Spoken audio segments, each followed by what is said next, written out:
জন্ম ছকে থাকা গ্রহ অবস্থান খারাপ হোক বা ভালো হোক, মানে যে জন্ম ছক আছে সেই ছক অনুযায়ী গ্রহ খারাপ হোক বা ভালো হোক, সেটা আপনার জীবনে কতটা ভালো প্রভাব ফেলবে বা আপনার জীবনে কতটা খারাপ প্রভাব ফেলবে তার জন্য আপনার লগ্নকে বিচার করতে হবে।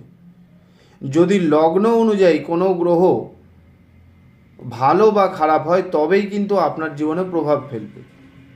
অনেক সময় দেখা যায় যে মারক গ্রহ জন্মছকে খুব ভালো অবস্থায় আছে, খুব তুঙ্গ অবস্থায় আছে, তার মানে এটা নয় যে আপনার জন্য সে তুঙ্গের ফল দেবে, আপনার জন্য কিন্তু মারক গ্রহ খুব খারাপ ফল দেবে।